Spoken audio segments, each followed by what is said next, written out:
Hello everyone and welcome back to Let's Play Civilization 2. We are currently researching at an incredible speed every 2 turns. Let's even go down a little bit.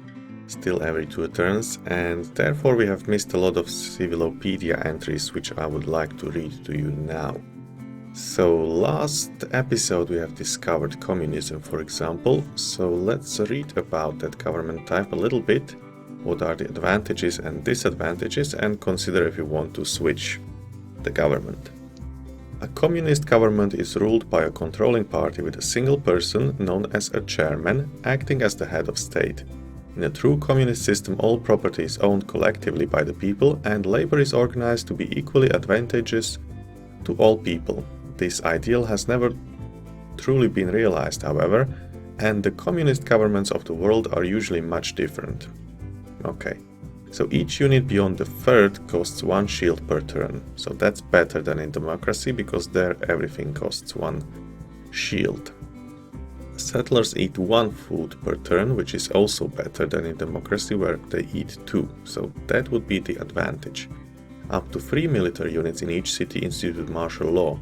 Each of these units makes 2 unhappy citizens content, so basically that's 6 citizens made happy. That's also a very big advantage. If we have a lot of units in the cities, we don't have to do luxuries and many improvements. But under communism, state control of the economy eliminates organized crime. Your cities therefore experience no corruption. That's the same as in democracy. All spy units produced under communist government are veterans. We don't have the spies yet, but that would be cool. Under communism, tax, luxury, science rates cannot be set higher than 80%. So that's the first disadvantage. However, it's not a real disadvantage. I mean, 80% is good already. Communism is best for large, far-flung empires that need to maintain a large military. So that's us, basically. Use your powerful spies to steal technology from the capitalist pigs. Okay, the disadvantage, which is not described here, is that the production of trade arrows does not have the bonus just like the democracy has. So that would hamper our research a little bit, or actually quite significantly. And also, what else? We can't grow our cities using the We Love President Day. So communism is actually a very good government type in this game. However, I would like to first finish most of the research and then we will switch to communism, or maybe, depending on my mood, we'll switch directly to the fundamentalism. Anyway, that was the communism. We have also quite a few units which we can build, and we haven't read about yet. So first, by the discovery of magnetism, we got access to frigate, which we can still build. Has a decent movement rate, has attack and defense strength as well, so I think it's the first ship which can actually attack. The frigate was a fast and powerful sailing warship that evolved to fill several important naval roles, primarily to raid enemy shipping. These 3-masted ships were lighter and faster than the European great ship or men of war and usually carried 36 or fewer guns. The frigate was powerful enough to overcome most of its prospective opponents and fast enough to escape those it could not outgun. Because of their speed and strength, frigates were often employed as escorts for merchant vessels during times of war. The frigate remained the most useful and dominant naval vessel until the development of the ironclad, which we, by the way, got even before we got the frigate. And they also allowed us to build the galleons, which we don't see here. So I did that for no reason really. I said the galleon, right? This is a transport ship, can't attack, and we have seen it for a very short time until it was upgraded to transport, which we also, by the way, got before the galleon. So there's a little bit of inconsistency in this game. You can get units which are superior to the other units before you discover the previous ones. I'm not complaining, but it's just like that. By the late 15th century, oar-powered vessels had all but disappeared from the world's oceans, to be replaced by sailing vessels of various types. The galleon was one such vessel. Galleons were 3 or 4-masted ships built high in both the forecastle and the stern. Developed in the 15th and 16th century, these versatile ships were mainly used as cargo vessels, although they were sometimes outfitted as light warships as well. Ships of this type served European nations well into the 1700s. After that they were replaced, of course. We have one more naval unit, which is the submarine, with extremely good attack skill. Can see units 2 spaces away, not 1, just like most of the other ships, or all the other ships most likely, I'm not sure about that. And is invisible to most enemy ships, which is making it a very nice counter-naval unit. It doesn't cost too much and it has a really good attack strength. Very bad movement rate though. A submarine is a submersible warship designed to attack enemy vessels while remaining hidden underwater. Although defensively weak, submarines are feared because of their ability to make a stealthy approach and attack without warning.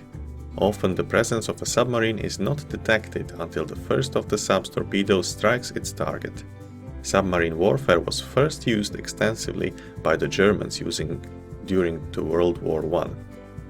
Developments after the war, such as sonar, made the submarine even more effective. During World War II, submarines were used extensively by all the world's naval powers.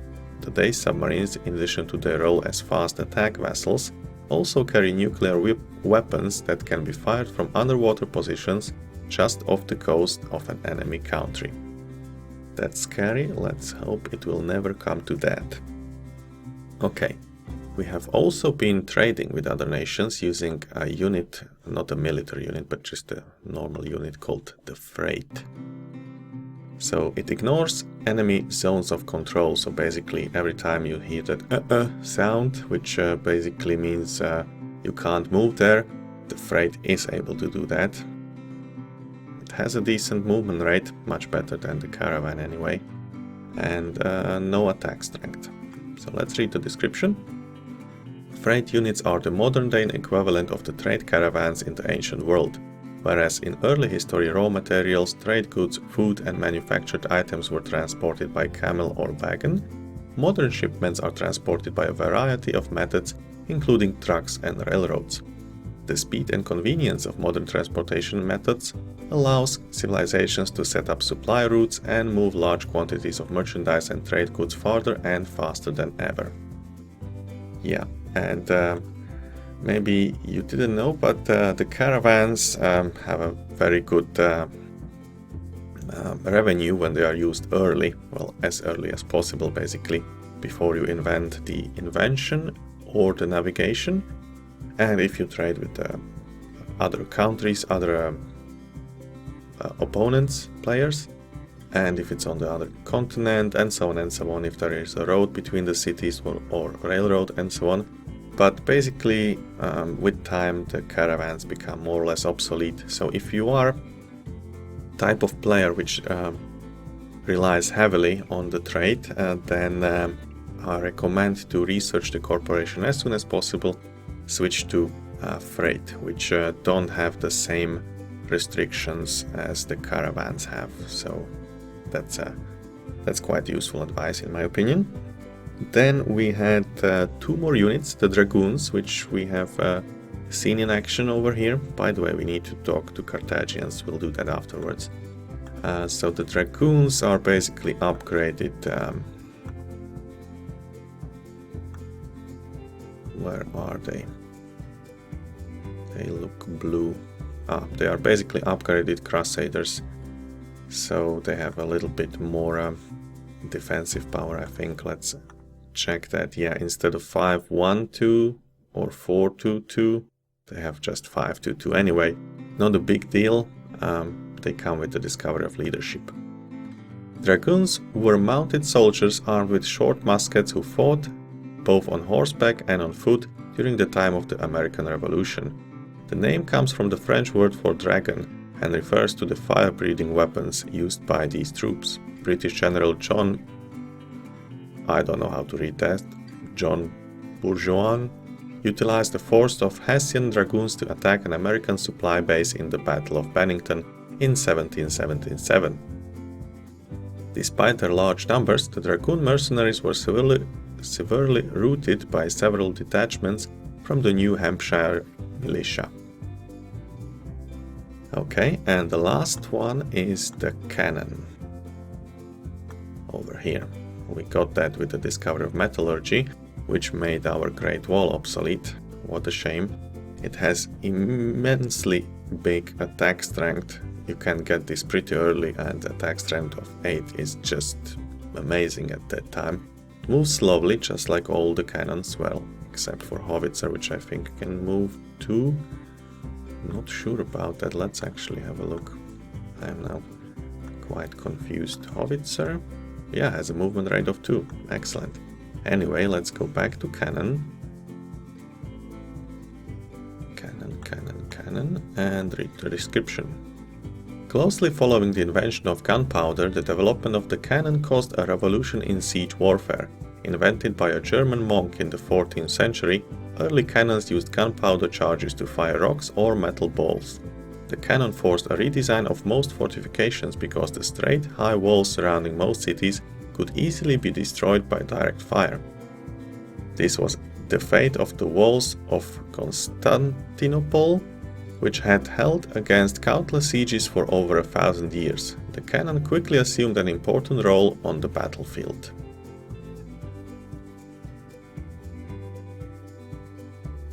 Does this ignore city walls?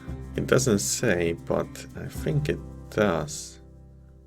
Or maybe it's one unit after that.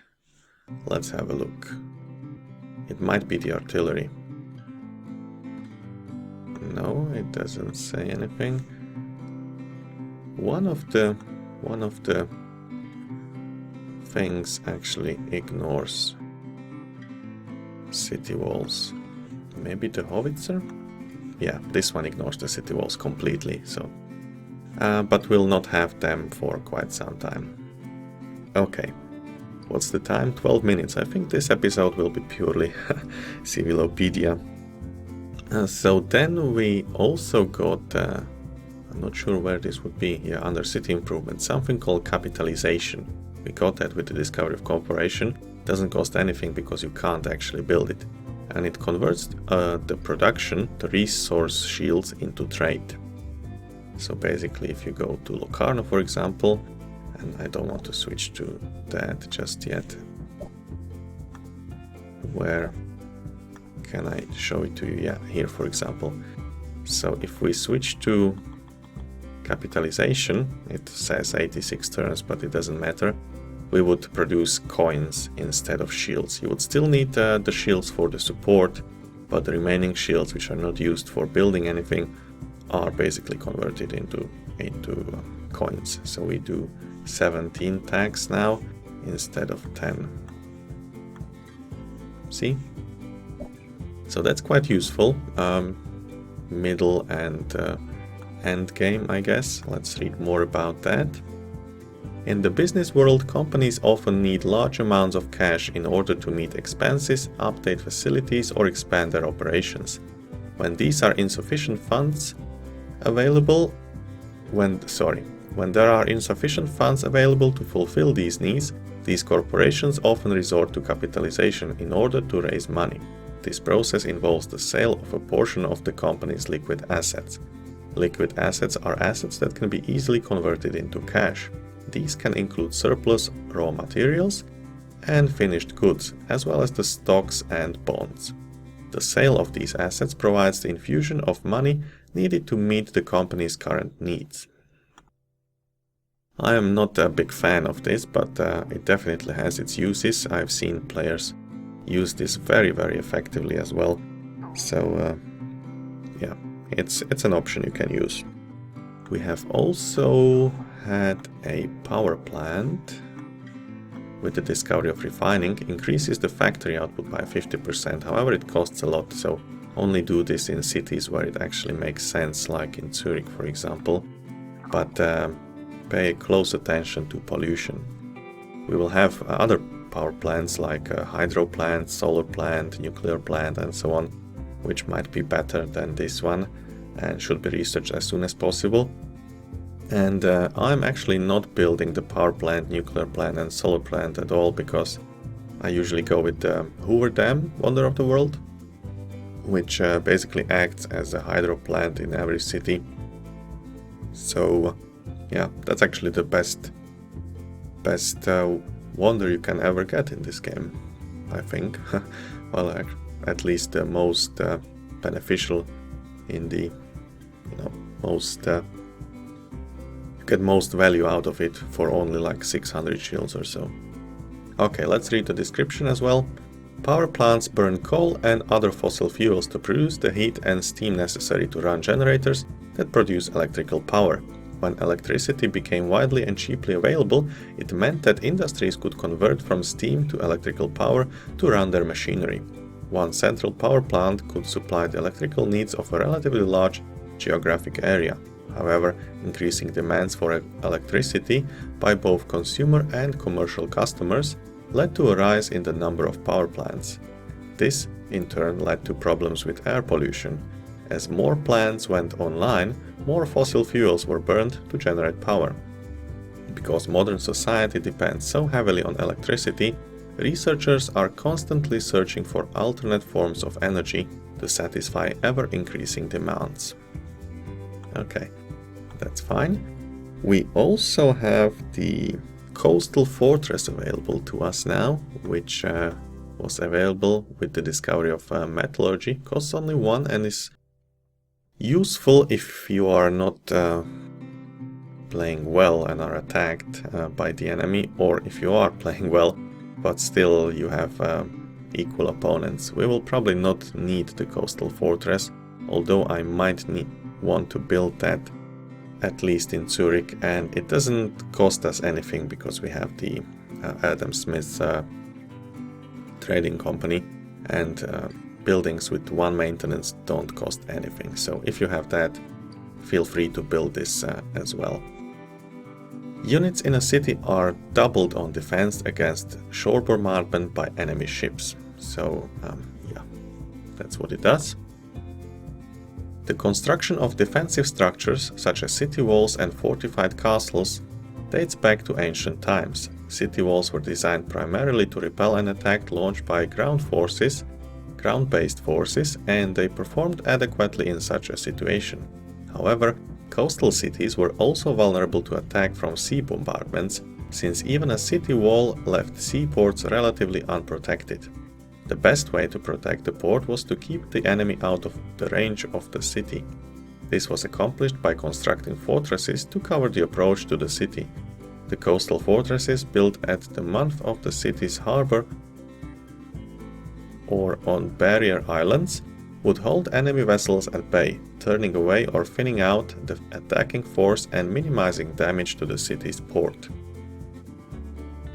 Yeah, I think we actually should build that, but not now because our enemies don't have access to good naval vessels just yet. Okay, I think we got access to police station as well with the discovery of communism, exactly.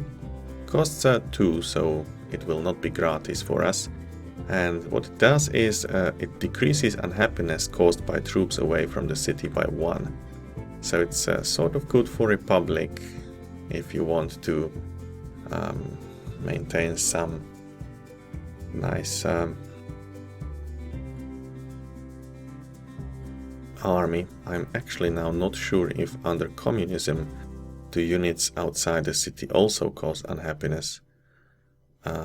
I will have to check that, but if anybody knows, let me know in the comments below. Anyway, if you reach communism, you already have a democracy as well, so there's no point in keeping the Republic. So I guess you can use this also under democracy maybe, but it doesn't help that much. So, at least in my opinion. So I'm not usually doing that. Well, I'm never doing that anyway, because I either don't need this or I will have a police station in every city by building the women's suffrage wonder of the world, which basically acts as a police station in every city.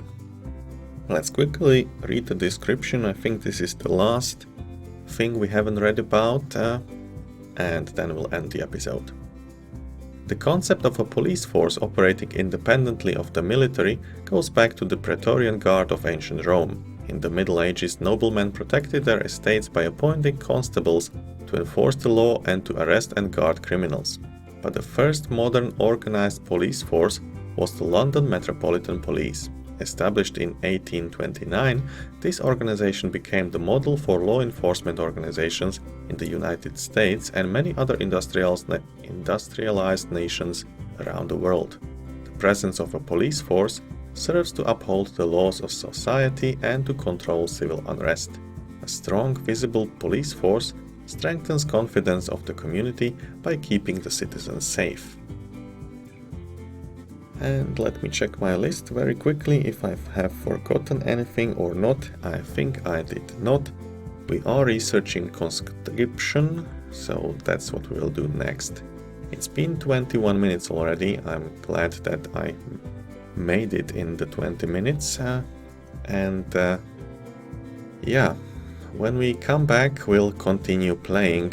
I will eventually do a third episode purely reading Civilopedia, because we haven't seen the terrain types, and I want to tell you more about all the different terrain types and special resources and read all about this. We have I think read about silk already, but nothing else, and I believe we'll do that once we get over here and start terraforming the terrain close to Zurich, actually just over the channel, across the channel.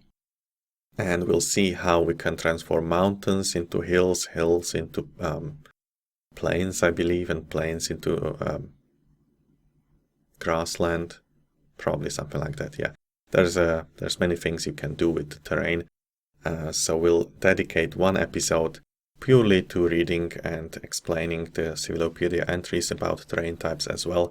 That will not be the next episode, but it can be the one after that. We'll see. So, for now I say bye-bye and till next time.